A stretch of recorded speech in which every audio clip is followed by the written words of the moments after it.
Web serials இனி டிவிக்கு முன்பே சன் நெக்ஸ்ட் ஆப்ல ஜாலியா எல்லாருக்கும் முன்னாடியே பாருங்க. இப்பவே சன் நெக்ஸ்ட் ஆப்பை டவுன்லோட் பண்ணி சப்ஸ்கிரைப் பண்ணுங்க.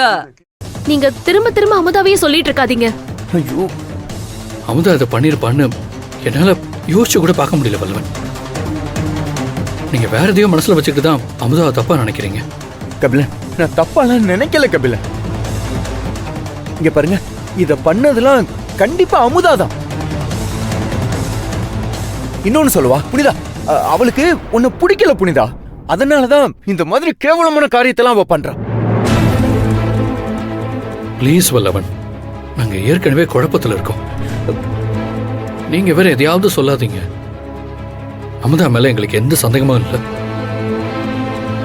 ஐயோ, உங்க ரெண்டு பேருக்கு நான் சொல்றது ஏன் தான் புரிய மாட்டேங்குதோ. இங்க பாருங்க, இங்க நடக்கிற எல்லா குழப்பத்துக்கும் அமுதா தான் காரணம். தயவு செஞ்சு அதை புரிஞ்சுக்குங்க. ஐயோ மாமா, போதும்.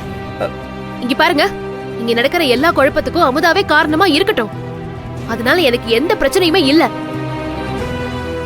நான் என் அம்மாக்காக மட்டும்தான் இங்க இருக்கேன். இங்க நடக்கிற வேற எதை பத்தியுமே எனக்கு எந்த கவலையுமே இல்ல. நீங்க இனிமே அமுதாவை பத்தி என்கிட்ட எதுவுமே சொல்லாதீங்க. நான் உங்களை கெஞ்சி கேட்டுக்கிறேன். இங்க பாருங்க, உங்களுக்கு கண்டிப்பா ஒரு நாள் இந்த விஷயம் புரியும். அது வரைக்கும் நான் எதுவுமே சொல்ல, போதுமா?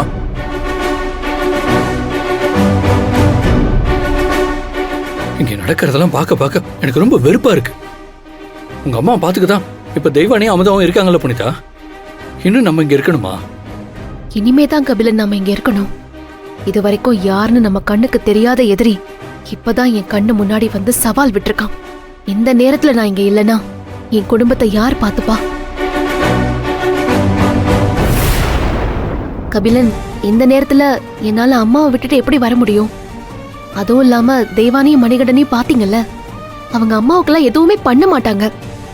அவங்க எதுவும் பண்ணலன்னா நீங்க தான் எல்லா வேலையும் பார்க்கணும், அப்படித்தானே? டாக்டர் சொன்னதை நீங்க மறந்துடாதீங்க புனிதா.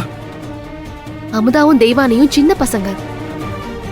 அதுவும் இல்லாம தெய்வானிக்கு இப்பதான் குழந்தை பிறந்து அவ மூட் ஸ்விங்ல இருப்பா. அந்த நேரத்துல அவளுக்கு வர கோவம் எல்லாம் போக போக நார்மல் ஆயிடும். நீங்க என்ன நினைச்சு வருத்தப்படாதீங்க. நான் இனிமே கவனமா இருக்கேன். ஓகே? சரி, நீங்க ரெஸ்ட் எடுங்க. நான் கொஞ்சம் வெளியே போயிட்டு வரேன். இந்த நேரத்துல எங்க போறீங்க? இப்போ வந்துடுறேங்க.